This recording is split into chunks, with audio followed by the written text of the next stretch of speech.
So all this business about the self and the ego and sort of the nature of your true self is really cool and all, but at the end of the day, it's not very practical. Because even if I tell you, okay, this body isn't your true self, you still sort of have to live with your body, right? It still gets hungry and you still need to use the bathroom and things like that. So the body still has needs. And even if I were to tell you that you aren't your mind and you accept that, you still have to sort of carry your mind around with you. And even if you aren't sadness and happiness and frustration and anger, you certainly experience those things. So some of these grand perspectives on the self are very cool, but at the end of the day, they're not quite as practical as they could be. And the good news is that the yogis actually figured out a very practical way to understand the human body. And furthermore, understand how to optimize what we are as human beings so that we can sort of optimize our performance in life. What the yogis essentially discovered is that a human being is made up of 5 layers, or sheaths. And this is what they called Panchakosha Theory. Pancha is the Sanskrit word for 5, and kosha is the Sanskrit word for sheath, like a sword sheath or a covering, or layer. So the first layer is the Annamaya kosha, or the physical layer. So as human beings, we have a physical form that's part of who we are. The second layer is the Pranamaya kosha, or the energetic layer. And the Pranamaya kosha is our layer of sort of energy. So in the East, they have this theory of chi or prana, which is that in addition to our physical body, we sort of have this vital life energy that's flowing throughout us. And on some days, you may have experienced a time where you felt kind of sluggish or slow. And even if you were to go to a doctor and sort of ask them, hey, I'm feeling super low energy today, they can run all kinds of tests. We can do x-rays, we can check your lung function, we can sort of test your hormones and make sure your hormonal levels are good, we can sort of check your blood sugar. There are all kinds of things that we can check in your physical body and find that everything is actually completely within normal limits. And so this is actually a very common and frustrating experience for patients and doctors, is that they'll come in saying that there's something wrong with them, but there's nothing wrong with their physical body. It could be in the energetic body. The third layer is the Manomaya kosha, or the emotional layer. So this is where we sort of get into the mind. But the yogis sort of discovered that if we look at our mind, there are different qualities of stuff. That fundamentally an emotion is a different thing from a thought. So the Manomaya kosha is where we store our emotions, where we experience our emotions, where some of these things like depression and worry can actually manifest. And beyond our Manomaya kosha is our Vijnanamaya kosha, which is the intellectual layer. So the intellectual layer is sort of our faculty for analysis, our ability to have thoughts and critical thinking. And this is the Vijnanamaya kosha. Once again, it's a little bit different from sort of the emotions, right? So emotions and thoughts are kind of different things. And the Vijnanamaya kosha is also where we sort of have our identity, our ego, or our sense of self. So the Vijnanamaya kosha and the emotional layer are actually a little bit different. And lastly, we have the Anandamaya kosha, or the bliss layer, or bliss body. And so this is the part of us that is sort of divine, the part of us that in some cultures we call the soul. And basically, if you want to understand what the Anandamaya kosha is, it's essentially that part of humanness that is not contained in the other parts. Because at the end of the day, you are not your physical body. You are not just a collection of energy. You are not just your emotions, and you are not just your thoughts. Even if we put all 4 of those pieces together, what we end up with is still not quite a complete person.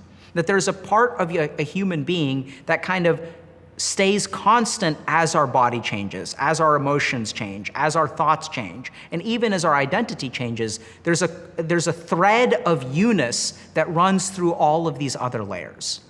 So if you take nothing else away from these lectures, take this concept away. Because a lot of times people who are watching modules like this want to accomplish something in life, right? So we'll have goals that I want to get a good job, or I want to move out, or I want to find love. And in those situations, oftentimes when we have goals, we look for external solutions, right? If I were to ask you, how is it that I find a committed relationship, you would probably give me suggestions that have everything to do with the outside world. It may involve like reading this guide to dating, or join a club and find more hobbies, or sign up for like Tinder or some other dating app. So we look for external solutions to external problems. But part of what I found in my work as both sort of a psychiatrist and sort of a consultant is that at the end of the day, the most important way to be successful in life has nothing to do with an external solution and has everything to do with taking care of yourself. So I work with people who are like professional football players, and I work with esports athletes. I work with students and I teach kids, and I work with CEOs and investment bankers and doctors. And so how is it that despite knowing very little about most of those professions, I'm able to help all of these people become more successful in each of their respective professions? And it's because what I work on is the self. What I really try to do is optimize their 5 layers of being. Because I want you guys to think about this for a second. No matter what you want to accomplish in life, what is the most basic tool that you have to use to accomplish it? It's you.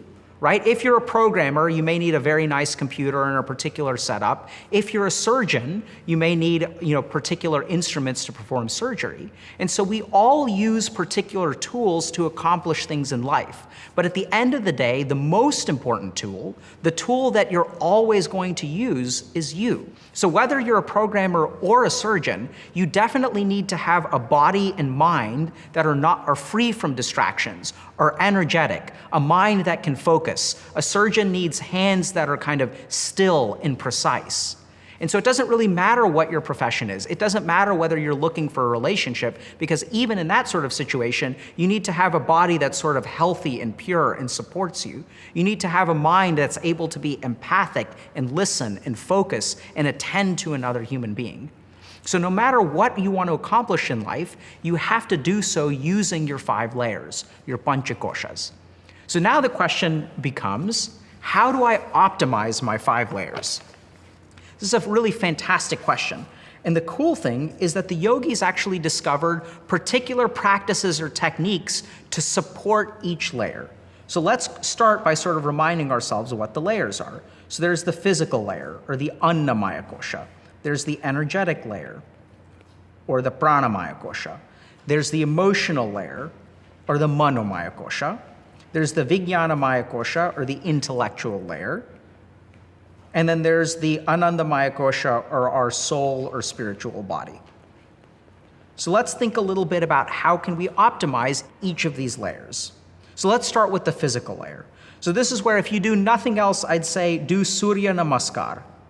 So Surya Namaskar is a set of yoga postures that is sort of designed to kind of balance your physical body, works a little bit on the energy level as well. But if nothing else, do Surya Namaskar. This is also where we want to talk about things like sunlight and sun exposure. So if you want to take care of your body, sun exposure is actually really healthy for your mood. It actually produces things like vitamin D, and vitamin D buffers your immune system, it strengthens your bones, and it actually leads to improvements in mood as well. And so other things in the physical layer include stuff like exercise and diet. And so we have a lot of stuff about diet in other parts of the module, or in other modules. But if nothing else, don't worry too much about complicated diet stuff. The main thing that we want to do is eat 1 extra fruit or vegetable per day. Right? So however much you eat right now is totally fine.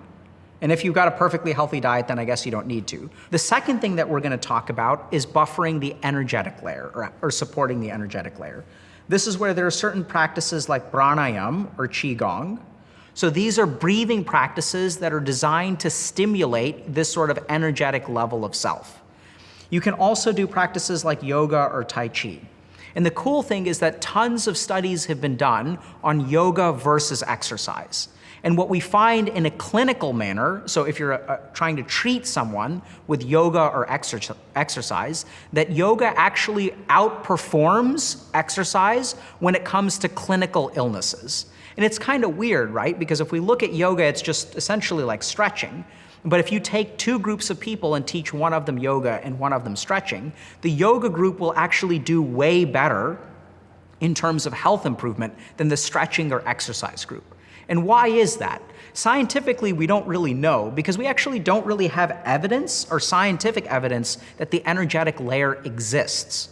What we do know, however, is that yoga is a practice that's designed to actually support your pranamaya kosha, or your energetic layer. And what we do know scientifically is when we do practices that support our pranamaya kosha, we actually get healthier than when we do purely physical practices. So for the energetic layer, we want to do the pranayam and yoga. For our emotional layer, this is where things like psychotherapy can come in, or counseling. So remember that your emotions are not just things that you experience on a daily basis, but that you have storehouses of emotion in your unconscious mind. And so cleaning those storehouses of emotion out are actually really, really important. So this is where we can do things like psychotherapy. But that's not the only thing that you can do to sort of clean out and support your emotional mind. So I also like this concept of emotional nutrition. So think a little bit about who you hang out with and how your day is, and what kind of emotional nutrition do you get throughout the day. Try to think a little bit about creating influences that are emotionally sort of supportive and positive. We can also do other practices like spending time in nature, or journaling, or other kinds of self-reflective practices, particular kinds of meditation. Those all work for the emotional layer. Then we get to the intellectual layer, or the vijnanamaya kosha. So in the vijnanamaya kosha, remember, we're dealing with our thoughts. We're also dealing with things like sense organs, because remember that a lot of our thoughts have to do with our senses. So if I smell really unhealthy food that I really want to eat, then I'm going to think about that a lot, and then I'm going to wind up eating it. So when it comes to the vijnanamaya kosha, controlling the indriyas through a practice called pratyahara, which we'll teach you about, is really important. And pratyahara is essentially the practice of restraining and gaining control over your indriyas, or your sense organs. In addition to pratyahara, we can also do things like reading, or like philosophical stuff, right? There are intellectually stimulating things that we can do to sort of support our intellectual layer. And it's really interesting because, when we look at sort of neurodegenerative disease and what are the risk factors for dementia, it turns out that the mind doesn't wear out, the mind rusts. So if you don't use it, you're gonna lose it. And so interestingly enough, what we find is that people who are mentally very active and continue to learn and expose themselves to new things are actually protected against developing dementia. So when it comes to supporting your intellectual layer, you want to give yourself some degree of intellectual stimulation. You want to expose yourself to new ideas and concepts. And you also want to do some of these things like pratyahara and particular meditation practices. And then we get to the last layer, the anandamaya kosha, which is sort of your soul, or your spiritual layer of self. And this is where, on the one hand, it's kind of perfect already. And so you don't really need to do anything for it. But at the same time, sometimes in life, we sort of have like this existential crisis, or we'll have something like we feel sort of spiritually kind of starved, or spiritually hungry. Some of us may actually take care of our physical body and sort of take care of our mind and go to therapy and may be professionally successful, but we feel like we lack purpose, we lack meaning in life. And so these are actually deficiencies in our spiritual layer. It's not like anything is really wrong in your life. Nothing is really wrong in your mind or in your body, but there's something missing. There's sort of a spiritual hungriness that is kind of lacking, or we sort of feel incomplete. And so when we think about supporting the spiritual layer, we want to do things like, once again, engage in meditation. And this is where like understanding your true self and all that kind of stuff comes in. Because the more that you understand your connection to the divine, the more you understand the true nature of yourself, the more you sort of discover who you are and find your dharma, find your purpose, find your meaning, the more this layer will be supported. So this is sort of a quick overview of the 5 different layers and what we can do to support them. And another kind of important thing to point out is that each of these layers actually is unclean in some way. So the yogis realize that the most important part for optimal function is actually cleaning ourselves out. If we sort of think about a toilet that doesn't work properly, it's because it's clogged. Even when we think about something like a myocardial infarction, which is a heart attack, why does a heart attack actually happen? It's because we have these 3 arteries called the coronary arteries, which get blocked. and so our heart isn't able to get the nutrients that it needs. So anything that we look at in life, we'll find that problems with function start with blockages and uncleanliness. So shuddhi is the concept of cleansing in yoga. And so we can do shuddhi practices for each of these layers. And all of this stuff that we already talked about actually involves particular kinds of shuddhis. So when we teach you pranayams, we're going to teach you something to clean out your prana. When we give you guys diet recommendations like eating a fruit or a vegetable, the goal of that is it's actually going to help clean you out a little bit. When we talk about things like psychotherapy, this is all of the emotion that is stored deep in the mind that we're going to cleanse out through psychotherapy. And when we do even things like meditations on the self or the true identity, our ego is sort of filled up with junk.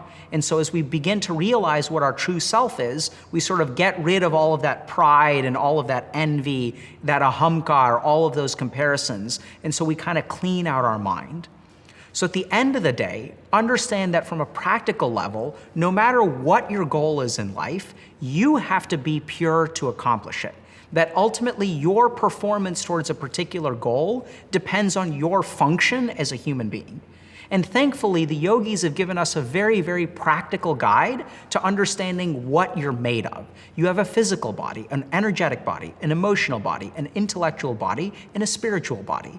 And that if you want to succeed in life, cleaning these things out and optimizing their function will make you a better human being. And then it doesn't matter what you're trying to do, whether it's engage in a relationship or perform surgery, you're going to actually be better at all of the above. Or layer. Okay, I'll stop you right there. Yeah. This fashion tape is not strong enough, I don't think. Can we come up with a better solution? The fashion tape. Do I need to do it again? I finally had it, Kavita. Okay. Just keep going. Well, then how am I supposed to throw a temper tantrum if I can keep going? You have to tell me to do it again so I can... I'm going to throw it... I know. You're going to burst soon, I know. You know who's very good at bursting? Should be good. Oh,